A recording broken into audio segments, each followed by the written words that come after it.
ناظرین، آج ایک آپ کو بڑا ہی عبرت انگیز واقعہ سنانا ہے۔ مسلم شریف کی حدیث پاک ہے، حضرت سعید بن زید رضی اللہ تعالیٰ عنہ آپ کے ایک زمین پر ایک بڑھیا نے دعویٰ کیا کہ زمین میری ہے، تو آپ نے کانفلکٹ سے بچنے کے لیے، لڑائی سے بچنے کے لیے کہہ دیا کہ ٹھیک ہے یہ زمین بڑھیا کو دے دو، دعویٰ تو غلط کر رہی ہے۔ میں نے ایک حدیث پاک سنی ہے نبی پاک علیہ السلام سے کہ جس شخص نے ایک بالشت زمین بھی ناحق لی، قیامت کے دن اس کے گلے میں 7 زمینوں کا توق ڈالا جائے گا۔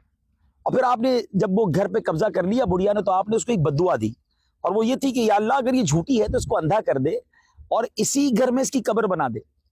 بعد والوں نے بتایا کہ ہم نے دیکھا کہ وہ بڑھیا اس گھر میں نابینا ہو گئی اور دیواروں کو ٹٹولتے ہوئے چلتی تھی اور کہتی تھی مجھے سعید بن زید کی بددعا لگی کیونکہ میں نے ناجائز گھر پہ قبضہ کیا، اور ایک وقت آیا کہ اسی گھر کے کنویں میں گر کر مر گئی اور وہی گھر اس کی قبر بن گیا۔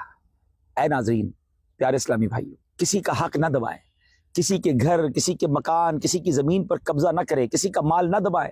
یہاں تو شاید آپ کسی کے ساتھ زیادتی کر لو گے، مگر قیامت کے دن کیا جواب دیں گے؟ مظلوم کی پکار عرش الہی تک جاتی ہے۔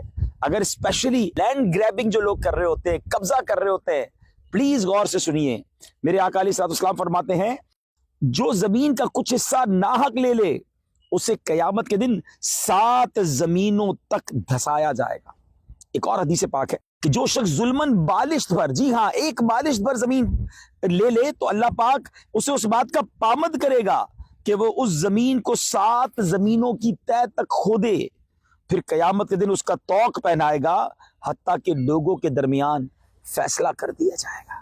اب غور کر لیجئے، یہاں زیادتی کرنی ہے تو وہاں کیا جواب دیں گے؟ کیا کرنا ہے اس زمین کا؟ کیا کرنا ہے اس پیسے کا؟ کیا کرنا ہے ان چیزوں کا جو لوگوں سے چھین کر اور ان کے مال پر قبضہ کر کے کرنا ہے؟ اللہ نے آپ کے نصیب میں جو لکھا ہے وہ مل کر رہے گا، یہ سب یہی رہ جائے گا، چھوڑ کر چلے جائیں گے۔ زیادتی نہ کیجیے، ظلم نہ کیجیے، اگر زیادتی کی ہے تو لوٹائیے جس کا مال ہے، جس کی زمین ہے، جس کا حق ہے، اور معافی بھی مانگ لیجیے، ورنہ وہاں جواب دینا مشکل پڑ جائے گا۔